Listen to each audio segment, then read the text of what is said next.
y sin embargo creo que todavía compartimos con hombres y con matrimonios, pero de verdad es emocionante poder estar y poder anunciar las buenas nuevas, porque ese es nuestro propósito, anunciar las buenas nuevas, anunciar que a través del arrepentimiento precisamente de nuestras vidas, a través del arrepentimiento que tenemos de vivir alejados de Dios, Dios viene a establecerse en nuestros corazones y en nuestras vidas. Dios tiene un propósito para cada uno de nosotros. Y ese propósito lo establece a través de lo que Jesús hizo en la cruz, cuando fue y dio su vida por todos y cada uno de nosotros. ¿Cuántos de aquí creen que Dios los ama? No los oigo tan convencidos. ¿Cuántos de aquí creen que Dios los ama? Ya, llevamos por la mitad. ¿Cuántos de aquí creen que Dios los ama? 75%. ¿Cuántos de aquí creen que Dios los ama? Ya aumentamos el número, démosle un aplauso al Señor. Dios es bueno. No sabes cuánto. Dios es bueno.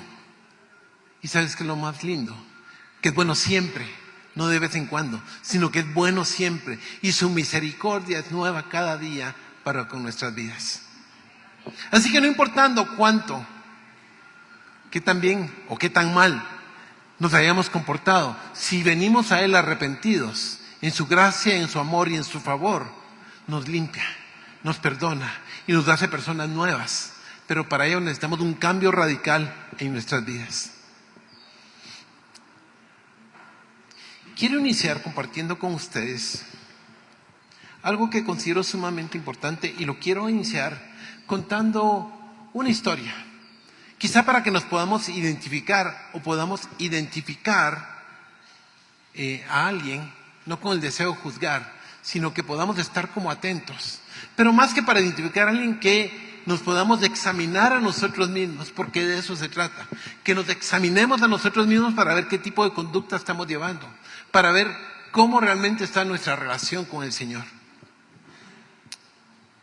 Todos, pensaría yo, o la gran mayoría, quizá hemos conocido la historia de empresarios exitosos. Obviamente voy a omitir nombres. Simplemente diré que hay muchos de ellos que son conocidos quizá aquí en la comunidad, quizás son conocidos por tu persona, o quizá incluso podemos identificarnos con este empresario.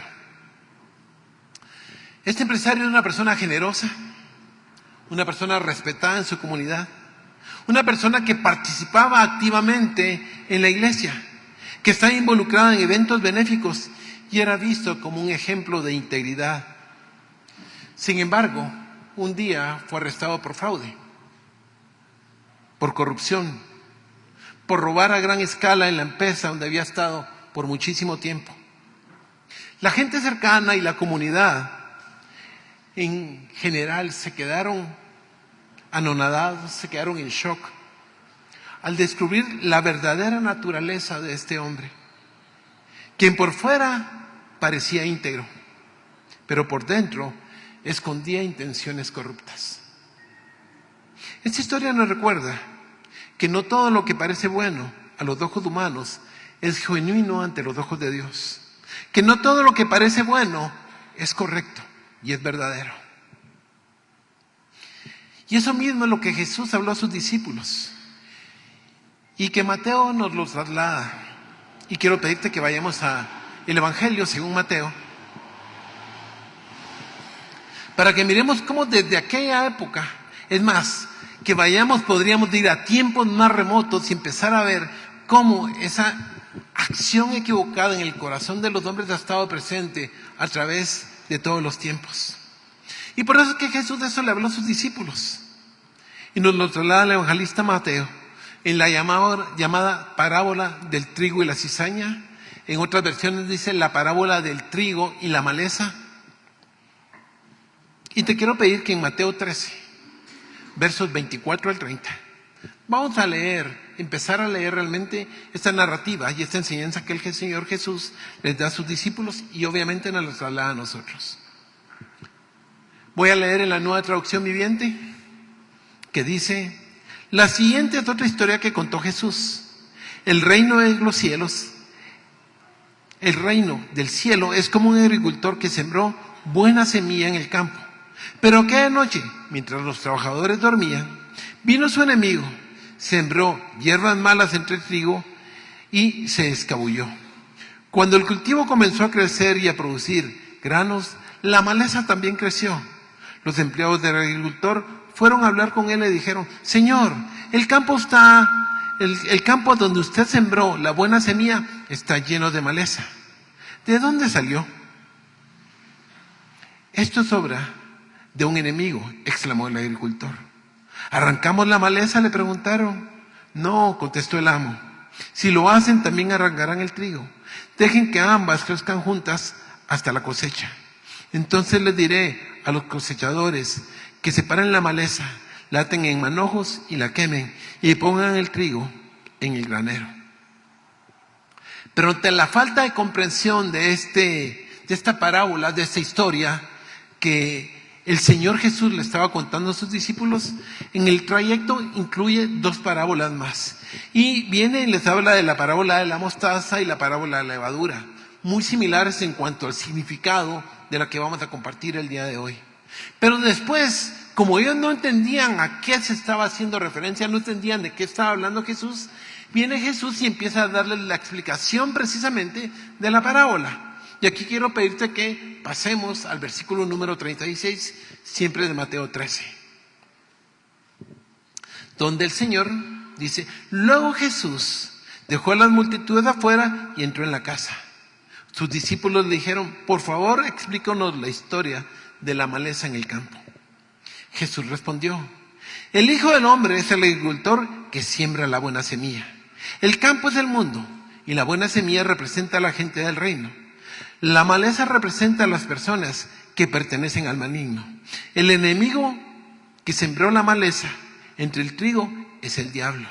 La cosecha es del fin del mundo y los cosechadores son los ángeles. Tal como se separa la maleza y se quema en el fuego, así será en el fin del mundo. El Hijo del Hombre enviará a sus ángeles y os quitarán del reino todo lo que produzca pecado y todos aquellos que hagan lo malo. Y los ángeles los arrojarán al horno ardiente, donde habrá llanto y rechinar de dientes. Entonces los justos brillarán como el sol en el reino de su Padre. El que tenga oídos para oír, que escuche y entienda. Creo que con la explicación que el Señor Jesús da al respecto, deberíamos hasta cierto punto quedarnos satisfechos. Y si no lo entendemos, pues dice: el que tenga oídos para oír, que oiga. Pero realmente es un llamado de atención lo que el Señor Jesús está realizando. Un llamado de atención para la iglesia del presente tiempo. Un llamado de atención para la iglesia del día de hoy. Hay maleza infiltrada en la iglesia.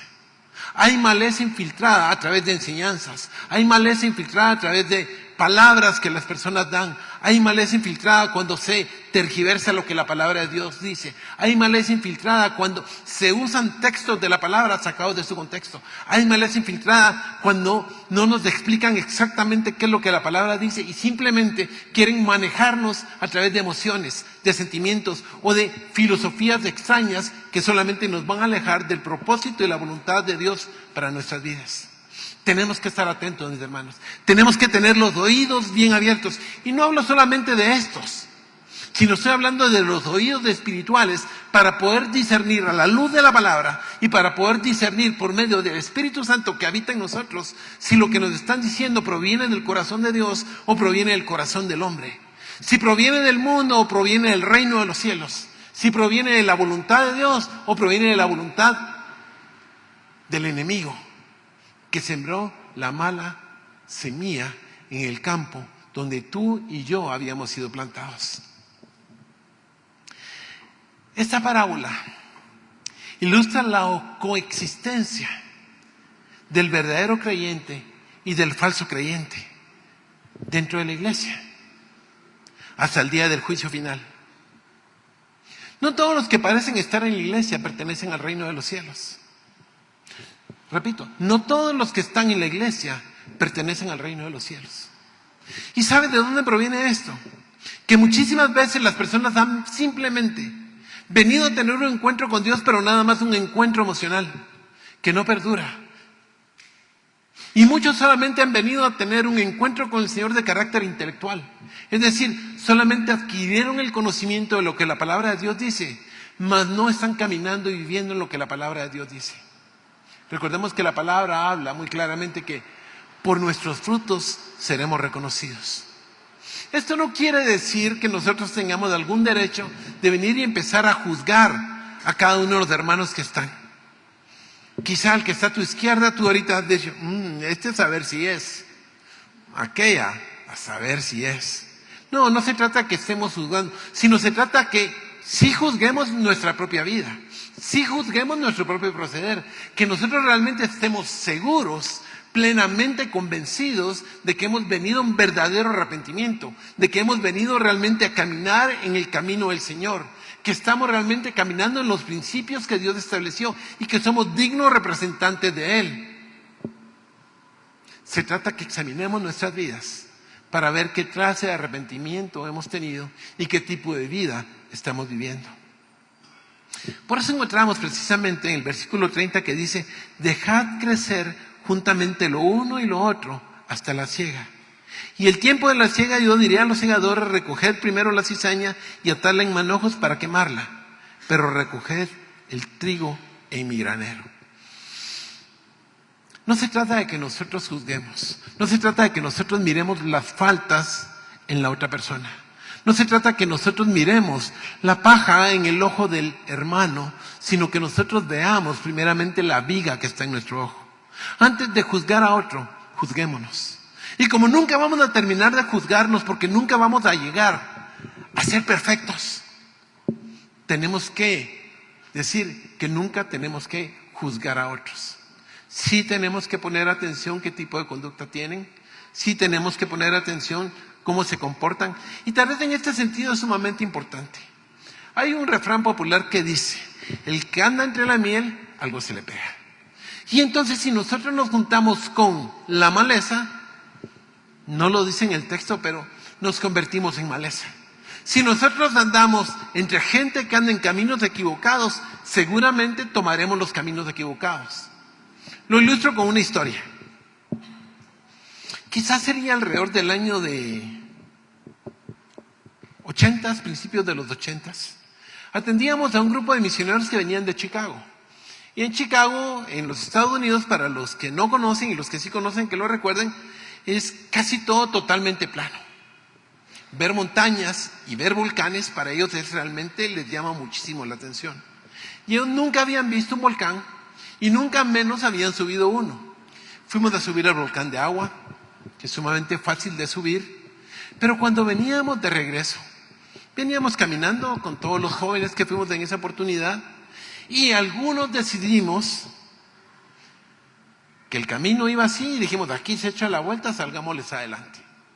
Sorpresa, nos tiramos por un caminito, una veredita que estaba al lado izquierdo, pero resultó que el camino no daba la vuelta, sino que el camino solamente tenía una curva y se iba nuevamente en el otro sentido, en el sentido en el que veníamos. Pero nosotros nos fuimos en esa parte. Era tan inclinado que nos fuimos resbalados, no podíamos regresar nuevamente por ese lugar, era sumamente resbaloso, lleno de polvo. Cuando por fin llegamos a la parte de abajo como que fuera resbaladero, resultó que nunca encontramos el camino. Pero nos encontramos con una plantación de rábanos. Miren cómo lo tengo de presente. Nos encontramos con una plantación de rábanos. ¿A quién le gusta el rábano aquí? A casi todos nos gusta el rabanito. Picadito, con cilantro, ¿qué más? Sal, limón. Por supuesto, en una tortilla con unas carnitas o chicharrones. Ahora, como no llevábamos nada, sino que simplemente no llevábamos ni sal, pues estuvimos paseando en la plantación de rábanos. Sacábamos los rábanos, no había agua con qué limpiarlas, entonces el jeans aguanta todo. Y entonces con el pantalón limpiábamos los rábanos, quitábamos la puntita y nos comíamos los rabanitos así. Distraídos, como muchísimas veces las cosas del mundo nos distraen. Como muchísimas veces cuando nos desviamos del propósito, del camino y de la voluntad de Dios, nos empezamos a distraer. Fácilmente nos hubiéramos perdido. ¿Cuántas historias no hemos oído de personas que suben el volcán, se extravían y muchos mueren y muchos tardan días en encontrarlos? Esto debe ser una voz de alerta para nosotros. Si nosotros nos desviamos, puede ser que no nos encuentren. Si nosotros nos desviamos, puede ser que muramos en el camino. Y morir me refiero a las bendiciones que Dios tiene preparadas para cada uno de nosotros. Y entonces déjame contarte aquí algo que... aquí tengo un zancudo. Y con el dengue que anda rondando hay que tener cuidado. Pero nos distrajimos. Y un momento después dijimos, bueno, vamos a buscar por dónde irnos. ¿Sabes qué fue lo primero que empezaron todos? Saber por dónde queda el camino. Agarremos para abajo, sigamos bajando. No, les dije. Vámonos para allá. Subir nuevamente. No por donde entramos, sino en otra dirección. Vamos a subir hacia allá. No, que sigamos, háganme caso. ¿Y saben qué es lo que pasa? Que muchísimas veces estamos tan distraídos que no vemos las señales. Yo pude ver que en el camino cuando íbamos subiendo, a la mitad del volcán había una antena de radio en una casa. Que por cierto tenía aguas frías, tortris, galletas, tenía de todo. Y entonces les dije, vámonos para allá. Y en efecto llegamos y ahí nos estaban esperando. Y me dijeron, ¿cómo encontraste dónde teníamos que estar? Les dije, vi para arriba y pude ver una antena de radio. Si nosotros vemos hacia arriba, porque la palabra del Señor dice, ¿de dónde vendrá nuestro socorro? ¿De dónde viene? ¿Y dónde está? Entonces, si nosotros volteamos a ver, no en las circunstancias, sino voltamos a ver al Señor, vamos a encontrar el camino para redireccionar nuestra vida y agarrar el rumbo que nos toca. Permítame ahora elaborar algunos puntos claves para nosotros del día de hoy. Punto número 1, las apariencias engañan. Está lo falso y está lo verdadero. Hay lobos con piel de oveja. Te lo planteo de diferentes formas para que lo entendamos. Pero al igual que en la parábola, no todo lo que parece trigo es realmente trigo. En la iglesia y en la vida cristiana hay personas que parecen ser fieles seguidores de Cristo, pero en su corazón hay engaño. Eso no es algo de ahora, es algo que desde siempre ha existido. Otra vez te pido, no juzgues a la persona que tienes a un lado, no juzgues al fulanito, a la sutanita, no, evalúate a ti mismo. Si eres un verdadero cristiano, o si simplemente te acercaste al Señor por algún motivo, quizá no el correcto. Un ejemplo de ellos es Judas. Judas Iscariote, el que traicionó al Señor Jesús, el que le entregó. Él fue elegido como uno de los 12 discípulos del Señor y caminó junto a Jesús. Vio milagros, escuchó las enseñanzas, escuchó las predicaciones del Señor, vio cómo el Señor Jesús devolvía la vista a los que no miraban, a los sordos los hacía oír, los que no caminaron, la mujer con flujo de sangre fue sana, fue liberada. Vio cuando bajaron los 4 amigos, bajaron a su amigo enfrente de Jesús, lo levantó y le perdonó los pecados. Fue testigo de todas las obras que Jesús hizo. Pero nunca comprendió realmente quién era Cristo, quién era el Salvador. Él estaba lleno de avaricia y engaño.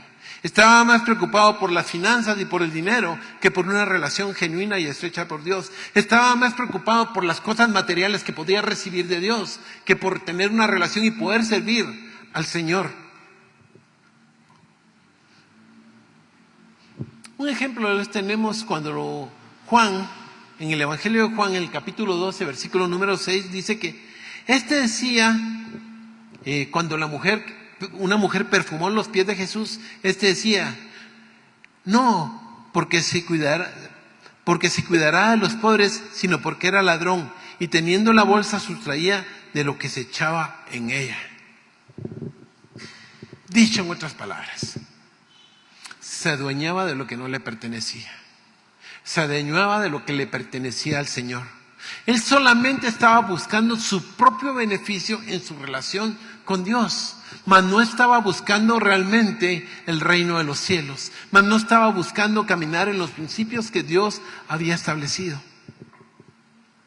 Esto nos enseña que estar cerca de las cosas de Dios no es suficiente, sino hay una transformación real en nuestro corazón.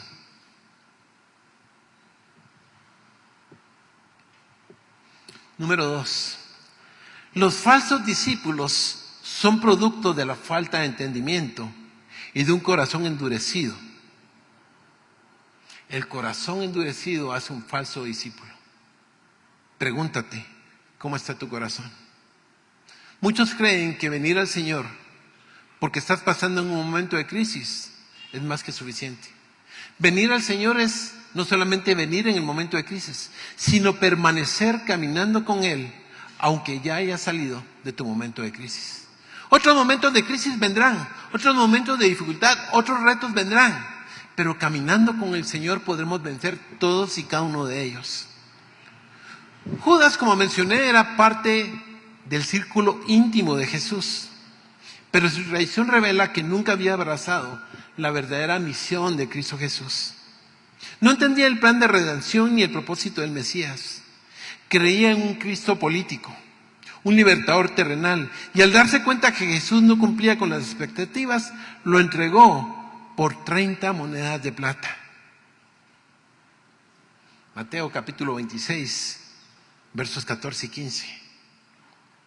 Entonces uno de los 12, que se llamaba Judas Iscariote, fue a los principales sacerdotes y les dijo: ¿qué me queréis dar? Y yo os lo entregaré. Y ellos le asignaron 30 piezas de plata. En la vida de Judas vemos el peligro de tener expectativas equivocadas sobre quién es Jesús. En la vida de Judas vemos el peligro de tener las expectativas equivocadas en cuanto a quién era Jesús. ¿Quién es Jesús para ti? Pregúntate. Hazte la pregunta. ¿Qué es Jesús para ti? ¿Qué significa Jesús para ti? ¿Qué significa Dios para ti? ¿Qué significa la salvación para ti? ¿Qué significa la vida eterna para ti? ¿Qué significa que hay un enemigo que anda como león rugiente buscando a quien devorar? ¿Qué significado tienen las enseñanzas de las Escrituras en tu vida? ¿Qué significado tienen los mandamientos del Señor en tu vida? ¿Qué significado tiene el sermón del monte en tu vida? ¿Qué significado tienen las bienaventuranzas? ¿Qué significado tienen lo que los apóstoles describieron en cada una de las cartas o las epístolas que enviaron? ¿Qué significa cada una de las advertencias que la palabra de Dios tiene? Una gran debilidad que a través de los tiempos ha habido, que suelen citarse textos de la palabra, pero solamente la parte que produce el resultado de la bendición de Dios sobre nuestras vidas. Pero se nos olvida que hay condicionantes para alcanzar cada una de ellas. ¿Quién quiere que las ventanas de los cielos se abran sobre su vida? Amén. ¿Quién quiere que el Señor reprenda al devorador por ustedes? Todos lo queremos, pero ¿qué tenemos que hacer? ¿Perdón? Ahí ya no los oigo. Miren cómo es de interesante. O sea, oímos la parte que nos conviene, pero dejamos de oír la parte que nosotros tenemos que hacer. Se nos olvida que nosotros tenemos que accionar. O sea, el Señor puso bendiciones delante de nosotros. Nosotros queremos ir en el carril auxiliar, en el carril alterno y alcanzar las bendiciones. Y déjame decirte que no se puede. Solamente si vas en el camino que Dios ha trazado, vas a alcanzar esas bendiciones. Las vas a encontrar y las vas a poder tomar y vas a poder disfrutar de ellas. Pero si vas en el camino alterno, y menos aún si vas en el camino equivocado, ni siquiera las vas a ver, mucho menos las vas a poder tomar y disfrutar de ellas. Muchos pueden acercarse a Cristo esperando beneficios terrenales, tal el caso de Judas. Pero el verdadero discípulo sigue a Cristo por quien Él es, no por lo que pueda ofrecer. Repito, el verdadero discípulo sigue a Cristo por lo que Él es, por quien Él es, no por lo que nos ofrece material y terrenalmente hablando. Algunos solamente van en la búsqueda de Cristo porque quieren recibir un trabajo, o como diría un anuncio por ahí, casas, sueldos, puntos. Y no se trata de casas, sueldos, puntos, sino se trata de un tiempo de adoración, de intimidad. Dice la palabra del Señor: sed santos porque yo soy santo. Se trata de consagrarnos realmente para el Señor. De eso se trata la vida del cristiano. Estar consagrado para el Señor. No solamente cuando estamos el domingo en la iglesia o cuando estamos en una reunión o en un grupo de estudio de la palabra. No, se trata de permanentemente. Ayer compartía con los dos y decía que uno de los grandes peligros que ha habido a través de la historia es que se empezó a separar y se empezó a decir, aquí está lo secular y aquí está la iglesia. Aquí está lo secular y aquí de este lado está lo de Dios. Y hoy lamentablemente todavía diríamos, aquí está lo secular y aquí está la iglesia y aquí está lo de Dios. No se trata de apartarlo. Si nosotros pertenecemos a Dios, si nosotros somos cristianos, vamos a ser cristianos en la iglesia y en lo secular. Nosotros deberíamos de estar influenciando en todos los lugares donde nosotros nos encontramos y no dejar que el mundo influencie nuestras vidas, que el mundo dicte cuál debe ser nuestro comportamiento, cómo nosotros debemos de hablar, cómo nosotros debemos de vestir. Que el mundo no nos dé la imagen de lo que el mundo dice que debemos de hacer, sino nosotros démosle al mundo la imagen que Cristo dice que nosotros somos.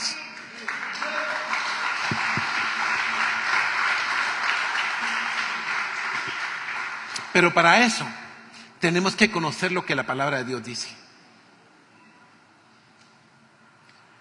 Bienaventurado el varón que no anduvo en consejo de malos ni en silla de escarnecedores se ha sentado. Yo no voy al cine porque saber quién se sentó. No se trata de eso textual literalmente hablando, sino se trata del tipo de conducta que tú tienes. Si tú tienes el tipo de conducta de la persona que solamente se sienta en una silla acomodado para juzgar a los demás y para criticar a los demás, o si tú tienes una actitud de voy a ayudar a esta persona para que salga de donde está. Voy a presentarle las buenas noticias de salvación, de que Cristo un día murió también por él, como lo hizo por mí, como lo hizo por ti. Y que hoy gozamos de una comunión con él para la vida eterna.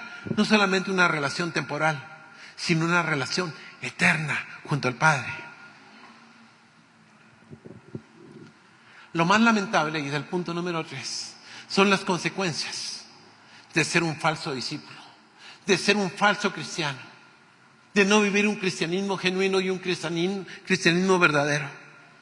Y esa consecuencia se va a ver en el juicio final. Yo no quisiera que ninguno de nosotros del día del juicio final se encontrara dentro del manojo de la maleza o la cizaña y que fuésemos echados al fuego. Y ese es el propósito realmente que tenemos cuando nos paramos y anunciamos la palabra de Dios. Cada una de las predicaciones debe de ir enfocada en que nosotros reconozcamos si realmente hemos venido a arrepentimiento. Arrepentimiento de la rebeldía del corazón de querer caminar en su propia dirección. Arrepentimiento por el orgullo que vino al corazón del hombre desde el momento de la caída. Arrepentimiento porque no hemos hecho la voluntad de Dios, aún muchas veces conociéndola.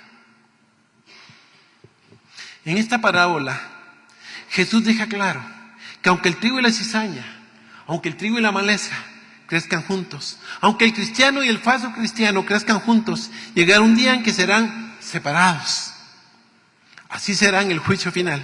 Aquellos que son verdaderamente creyentes, que han seguido a Cristo con sinceridad, serán llevados a la vida eterna.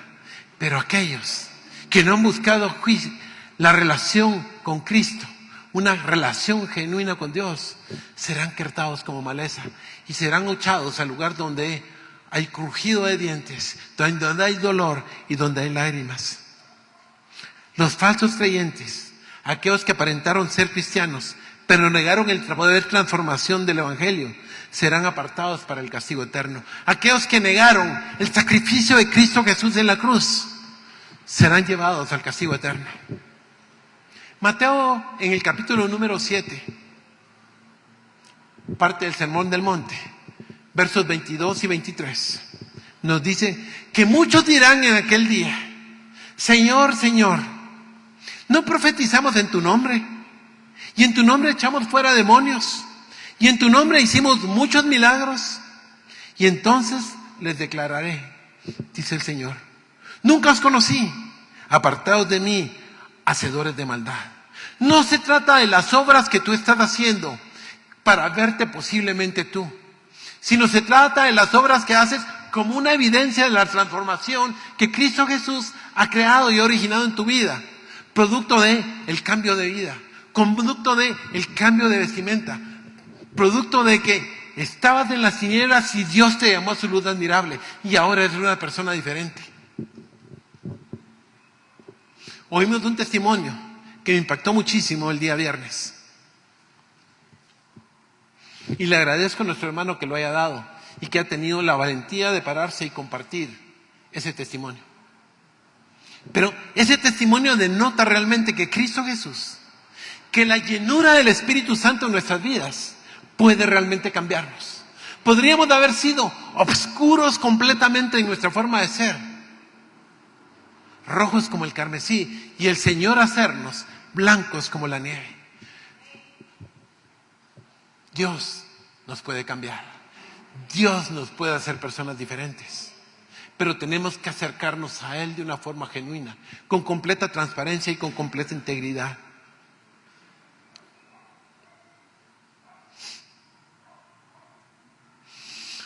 De esta enseñanza de Jesús podríamos extraer algunas lecciones prácticas.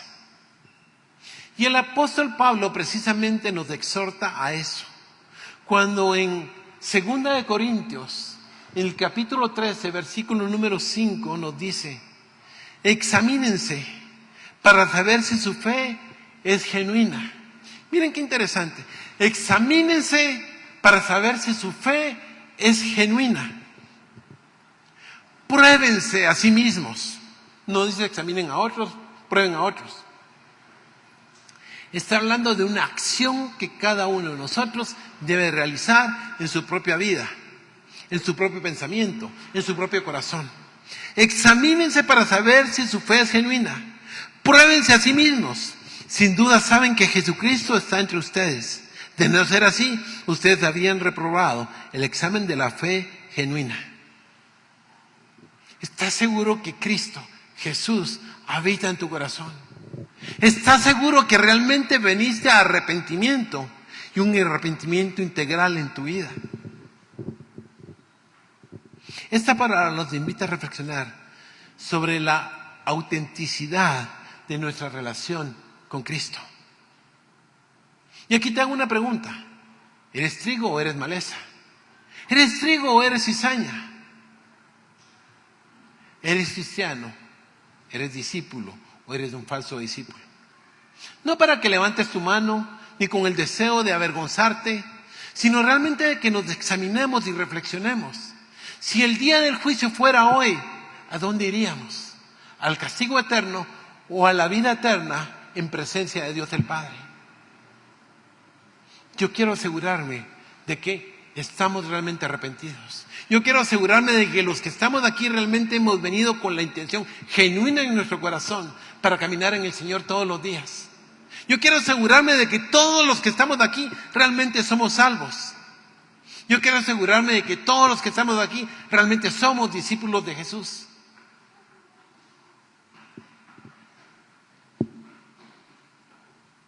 Quiero asegurarme que todos los que estamos aquí estamos siguiendo a Jesús por quien Él es, y no por los que creemos que Él nos pueda dar. Jesús caminó con Judas por 3 años, pero Judas nunca llegó a conocerlo, nunca llegó a identificarse con Él. El problema que tenemos hoy es que ante la presión del mundo, ante lo que está sucediendo a nuestro alrededor, fácilmente podemos ceder y desviarnos del propósito que Dios estableció en nuestras vidas. La salvación es un asunto del corazón. La salvación es un asunto del centro de nuestras vidas. La salvación es un asunto de cambiar nuestra forma de vida. Dejar de hacer lo que antes hacíamos para empezar realmente a accionar de una forma diferente. Jesús conoce a los suyos. Jesús conoce a los que le pertenecen. Jesús conoce realmente cómo está la condición del corazón de cada uno de los que estamos en este lugar reunidos. Jesús conoce tu corazón. A los demás nos podremos engañar.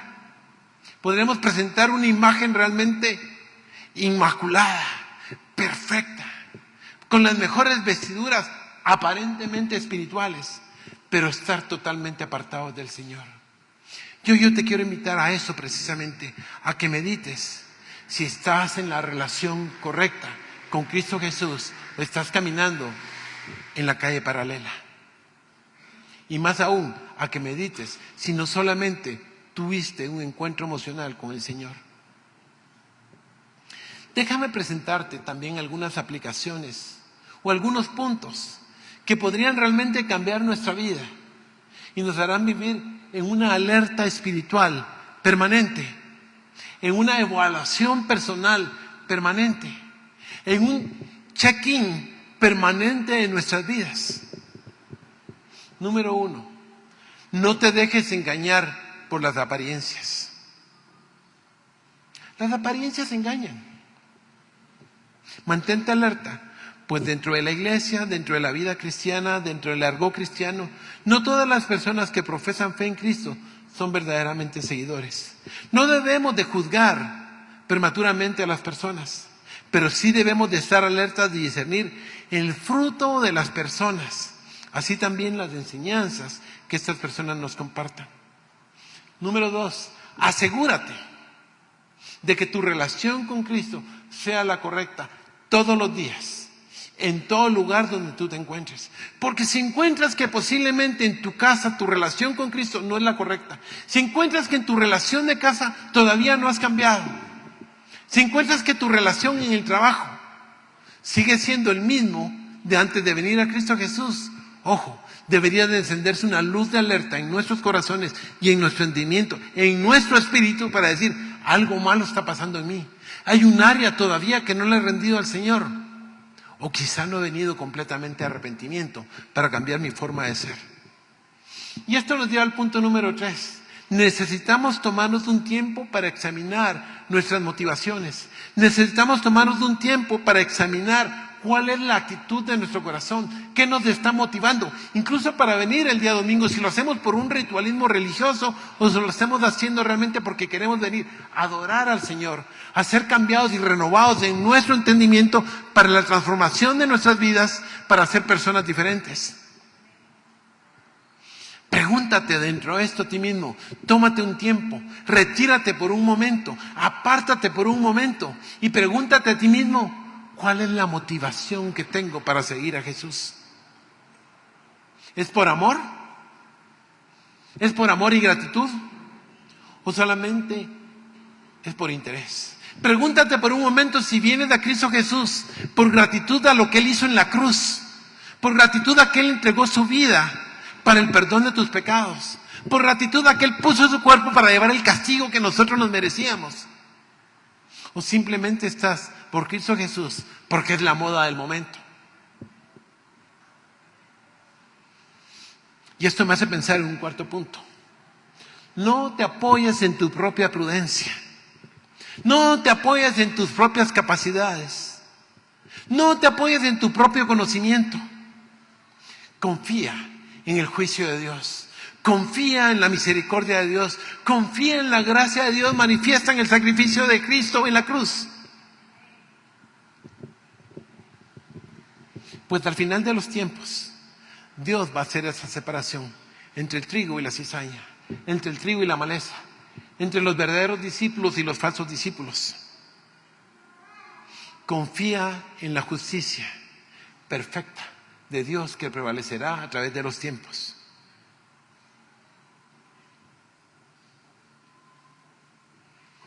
¿Cómo podemos identificar esto en nuestras vidas? Y aquí quiero pedirte, y voy a hablar realmente y me pareció, voy a decir, coincidencia, y no sería coincidencia, voy a llamarle, es una diosidencia, que nuestra hermana habló que sentía la palabra arrepentimiento. Y la base realmente para vivir un verdadero cristianismo es el arrepentimiento. Reconocer que yo estoy equivocado y arrepentirme del camino que yo estoy tomando. Hay 4 palabras en la Biblia que se utilizan para el arrepentimiento. Una es cuando Dios, a través de nuestro arrepentimiento, se arrepiente de lo que iba a producir en nuestras vidas. Por ejemplo, cuando los ninivitas, es decir, la gente de Nínive, reciben el mensaje de Jonás y se arrepienten de todo corazón y cambian. El resultado es que Jesús, es decir, Dios ya no los destruye, ¿cierto o no? Porque los iba a destruir la ciudad de Nínive por el mal comportamiento y conducta que tenían. Como ellos se arrepienten, ya no los destruye. Ahora, eso es en el Antiguo Testamento. En el Nuevo Testamento nos encontramos con 3 palabras en el griego, básicamente que hablan a ese respecto. La primera de ellos es la palabra metonai, que básicamente hace referencia a un arrepentimiento nada más de conocimiento. Es decir, yo reconozco que debo de arrepentirme, pero no actúo para arrepentirme. Es decir, yo voy en este sentido, reconozco que voy en el sentido equivocado, pero sigo caminando en esa dirección. Metaneo, arrepentimiento. Sustantivo. De hecho, la palabra es un sustantivo, metaneo. Y entonces, metonai, va en ese sentido. Pero existe otro arrepentimiento, que es la palabra metalonai. Y la palabra metalonai básicamente hace referencia a un arrepentimiento puramente emocional, que es como el arrepentimiento que tuvo Judas después de entregar al Señor Jesús. ¿Ustedes saben que se arrepintió?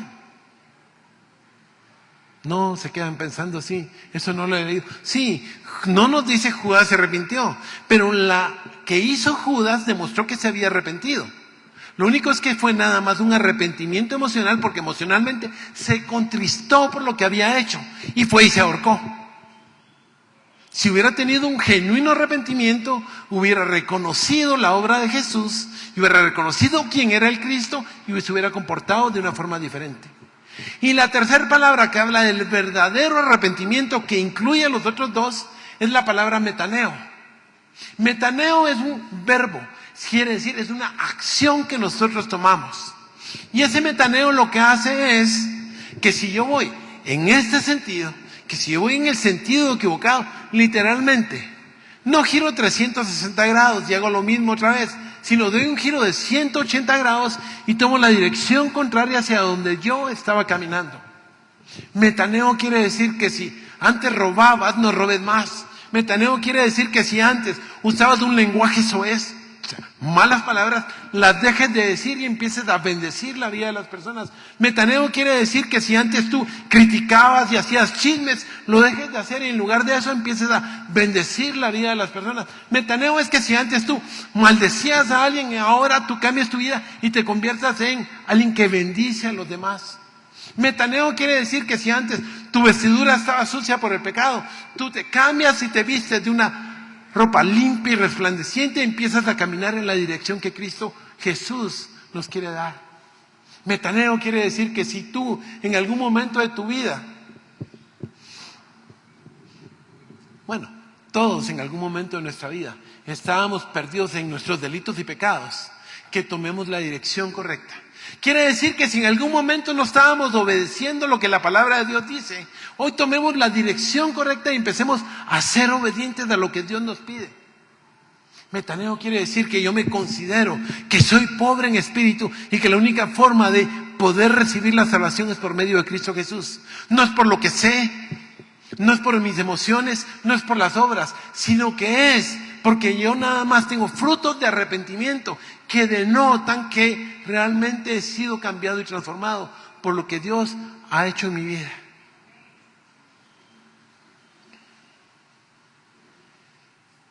La parábola del trigo y la cizaña, en relación con Judas, nos recuerda que no todo lo que brilla es oro. No todo lo que brilla es oro. No todo lo que parece bueno es correcto. Muchos pueden parecer seguidores de Cristo, pero solo aquellos que han sido transformados por su gracia serán reconocidos como suyos. Solamente aquellos que se han arrepentido en el metaneo realmente van a ser reconocidos como hijos y como verdaderos discípulos. Quiero invitarte a que cierres tus ojos por un momento. Me gustaría finalizar este tiempo orando de una forma general. Me gustaría invitar a las personas que nos miran por redes sociales que también mediten en qué tipo de conducta, qué tipo de vida han estado llevando. Han estado caminando en su propia dirección, en su propio sentido. Han estado caminando en lo que el mundo dice o están caminando en la dirección de lo que Dios tiene para nuestras vidas. Muchos podrán parecer seguidores de Cristo. Muchos vendrán y quizá se pondrán títulos como cristianos, pero realmente no lo son. Yo quiero que con tus ojos cerrados tú medites ¿Qué tipo de conducta tienes? ¿Qué tipo de arrepentimiento tú has tenido? ¿Hacia dónde vas? Que te preguntes si eres trigo o eres cizaña, si eres un falso o un verdadero discípulo, si estás siguiendo a Cristo o una versión de Él que se ajusta a tus expectativas. Padre, oramos hoy que tú nos des discernimiento para examinar nuestros corazones y asegurarnos que estamos caminando contigo en tu verdad y no solo en una apariencia. Hoy te pido que cada uno de nosotros reflexionemos. Si somos trigo, si somos cizaña. Si somos trigo o somos maleza. Si realmente somos discípulos. Si realmente venimos a un verdadero arrepentimiento en nuestras vidas. Y hoy estamos caminando, no en nuestras expectativas, sino en tu expectativa, Señor, de lo que sabes que nosotros podemos hacer. Si estamos caminando en arrepentimiento, con gratitud en nuestros corazones a tu sacrificio en la cruz. Y si aún no lo hemos hecho, que podamos empezar a caminar en pos de ti. Y si tú no has conocido a Jesús, yo te invito nada más a que tú le digas: Señor Jesús, he estado caminando en un camino equivocado. Nunca me he arrepentido. Nunca ha habido un verdadero arrepentimiento en mi vida. Hoy me arrepiento de lo que he estado haciendo y quiero tomar tu camino y ser quien tú me llamaste a ser en Cristo Jesús. Amén y amén. Y para ti que estás aquí en la iglesia,